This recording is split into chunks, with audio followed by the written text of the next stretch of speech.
The question is the motion be agreed to. The Honourable Dave Grills. When you're ready, take your time. Thank you, Mr. President. March 14, 1965 saw my family, mum, dad, 2 brothers and 2 sisters and I, sail from Southampton, England on the SS Fairsky, £10 tourists bound for a new life in Perth, Western Australia, the other side of the world, far from family and friends. As a 5-year-old, it was a great adventure and one which then, unbeknown to me, would take me on the roller coaster ride of life to this place and this day. I have to thank my mum and dad, who sadly are no longer with us, but here in my heart, for taking the bold step and having the courage to seek a better life for the family and emigrate to the lucky country. About 3 weeks later, we arrived in Fremantle. I remember my mum crying as we were disembarking and wondering why, until some years later she confessed to having less than a favourable first opinion of our new home. We were taken to an army camp on Lantana Avenue in Greylands. This camp later became known as the Greylands Immigration Training and Reception Centre. Former army barracks were converted into makeshift dormitories and 5 families were accommodated in each dormitory. The accommodation was very basic and proved to be a tough induction to our new Australian life. Dormitories were nissen huts constructed of corrugated iron. The floors were bare timber and there was no wall lining. They, like the beds, were very uncomfortable. There were also huts for laundry, meals and ablutions. However, despite facilities being rudimentary and limited, we were together as a family, and as Mum and Dad had survived the Second World War, a minor inconvenience. We were told Greylands was temporary and only for a couple of days, which turned out to be 10 weeks. A far cry, you would think, from the standard of facility and assistance afforded to those seeking new lives in Australia today. However, aside from our passage being somewhat safer, not so very different, and if not worse in some ways. Life progressed, and as a family we began to make the most of opportunity as it presented and make our way. I could not admit to being a big fan of school. It did not allow me to be me, and there were too many rules. In a report card, one of my primary school teachers stated, "David is a 10 horsepower engine and a 5 horsepower body." Today would possibly be diagnosed with attention deficit hyperactivity disorder, whereas to me I was just an active kid. Primary school ended. We moved to the suburb of Lockridge, and as there was no high school close, I commenced secondary education at Hampton Senior High School, Morley. High school had the same rules, and due to my excitable nature, it was decided at the age of 14 I would leave school and take an apprenticeship as a cabinet maker in Bayswater, further from Lockridge and requiring me to ride a push bike to and from work. For different reasons, I was not destined to be a cabinet maker, and following numerous other jobs, eventually gained an apprenticeship as a motor mechanic. I completed my apprenticeship and life continued to bring its challenges, achievements, highs and lows. But I began to realise sometimes you could make your own luck, or conversely make a bad decision which would have a downriver effect later in life. As in most lives, there are significant events which make us proud, laugh or cry. People come and go and a million stories are born. I always seemed to be looking for something better to ensure I could provide for those closest to me and that they would want for nothing. In December 1986, I joined the Army Reserve with a view to joining the regular army. But as times before, life took a left turn, and for whatever reason, this never eventuated. Then at the age of 32 in 1991, after much consideration and a few expressions of concern from old mates, I entered the Maylands Police Academy as a recruit and began yet another new career. About this time, I realised that here was a job that suited me. I thought, great, they're actually paying me to do the things I like: ride motorcycles, driving V8s and wearing a uniform, blue being my favourite colour. I progressed within the service and found that after 5 years, the police decided I was ready for country service, and I was told that if I did not like this, then I perhaps should consider a new career. The common term for that unfair, unpopular and inequitable management-initiated practice was known to be shanghaied.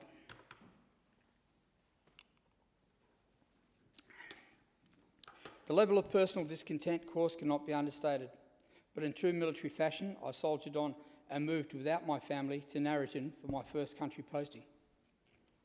I soon began to understand why the dreaded forced move to the country caused such angst within police families. Police housing was poor, to say the least, and many services taken for granted in the city were not available in the bush. I found that policing was different here also. Despite the differences, I found country folk to be proud, practical, hard-working and resilient individuals with an immense sense of community. Initially, not everyone appreciated the brand of policing I brought with me from the big smoke, and it took me a while to adjust, but of all the qualities country folk possess, benevolence and patience are right up there. Lessons learnt and friendship made here would put me in good stead when I later ventured bush again. However, I am glad to say service conditions are much better these days. Returning to Perth, I was later posted to the Major Crash Investigation section to investigate fatal and serious traffic crashes. I learned the value of life and experienced the worst and best of human nature. Working alongside people dealing with senseless loss of a loved one through tragic and often avoidable circumstance further kindled opinions and beliefs I was beginning to form, but as yet unsure of the reason. After nearly 3 years, I was posted to the road safety section, a more proactive role where the intent was to help prevent death and injury on roads and encourage safer road use through grassroots community engagement. Much to my dismay, this section was disbanded, and some 2 years later, and many valuable programs such as Bike Ed were lost. I had no choice to comply, but did not agree. In my mind, that decision was the catalyst for change, and I decided that to bring change, you must be that change, and I applied for a posting to the Northern Goldfields town of Leonora. In Leonora, I began to practice and implement philosophies previously considered, and thanks to the support and help of the wonderful community of Leonora, in most cases able to accomplish. I became a member of council, and a bit like salt and pepper was in everything. During this period, there were many people and events that left lasting impressions on me, but also I watched powerlessly as our district hospital's capacity was reduced and our doctor left. I was outraged and thought, how can this be? Then came more change. Again, I did not agree, but this time I had no appetite for the struggle and with a heavy heart resigned from the police service. I knew I needed to further grow and hone the skill set I possessed and achieve goals sought, and as a result began a 2-year career in the mining industry in occupational health and safety. About this time, another significant event. I was asked if I'd like to come to council chambers and meet with the then member for Mining and Pastoral Region, Wendy Duncan. Immediately I was engaged and listened intently, as with the help of a basic map, Wendy explained the bold initiative which we know today as Royalties for Regions. Later I was invited to attend a meeting with Brendan Grills in a pub in Kalgoorlie.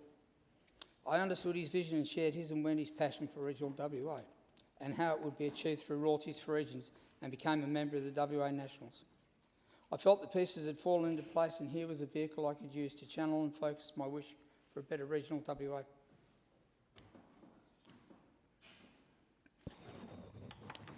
I now knew there was reason and purpose for the opinions and beliefs I'd begun to form those years ago, and focused to return to the police service and pick up on the thread I had left behind. In February 2008, I re-engaged at the Kalgoorlie Police Station as a Crime Prevention and Diversity Officer. I worked hard to achieve change within the areas of youth justice and applied learned community engagement practices. My story is unremarkable in many ways. However, there was a time when I sat precariously on the ledge, and my life may well have taken a different direction. It was a robust life, to say the least, growing up in Lockridge, with temptation ever present. Many of my mates had good, loving, hard-working parents who cared deeply for their sons, but for some reason were unable to prevent them becoming engaged in harmful pursuits, which later turned to crime. I had all the same contributing factors in my life, but while no saint, was more fortunate. Despite our best efforts, many young people sit at the same edge. It is fair to say the majority will progress through their young lives, making mistakes, but like me, living to tell the tale. Most will usually change their ways at 18 when the Young Offenders Act no longer affords them an out and adult laws apply, but there are others who are not so lucky. I acknowledge and praise the continued work and effort of many within the justice system who strive to achieve better outcomes for juvenile offenders and the families who love them. However, there remains an upper echelon of young, prolific priority offenders who do not engage in diversion programs and believe for them there is no bright future. They are destined to fall through the cracks, and sadly in some cases will never know or live a life they may otherwise have. Insanity defined: doing the same old things and expecting a different result. If you always do what you've always done, you will always get what you've always got. but I believe there is more that can be done. I believe change is constant and development optional. I believe we can deliver meaningful change and secure better outcomes with a concerted effort designed to close the gaps. These are the beliefs and opinions I formed years ago, came to understand, harness, and that have compelled me to become a Member of Parliament.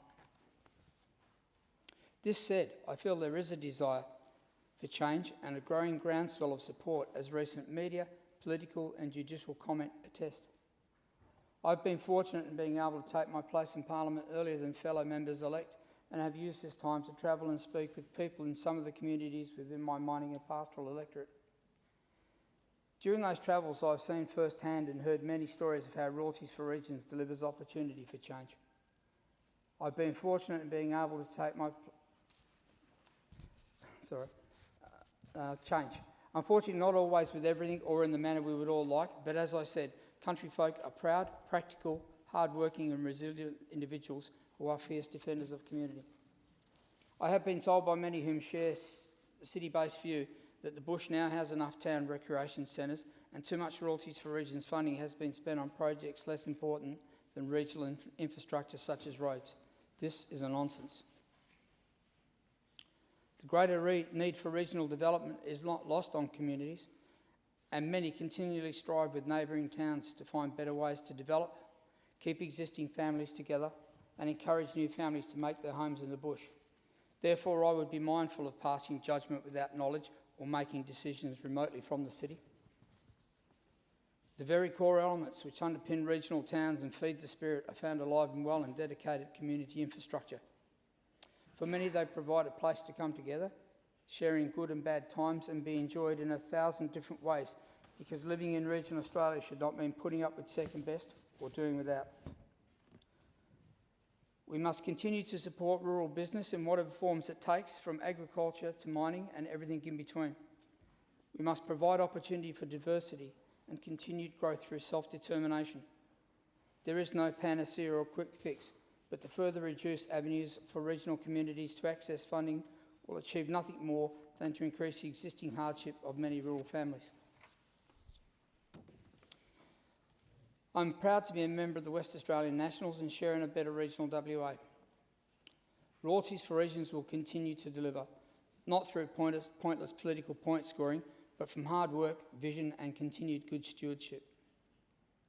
I appreciate that every week all around this great state, mums and dads sit down to balance the most important budget of all, the family budget. I have listened to a lot of empty political rhetoric and false promise. I have listened to those who seem to think that to shout that empty promise the loudest makes the better point, but often with no considered meaningful solution offered.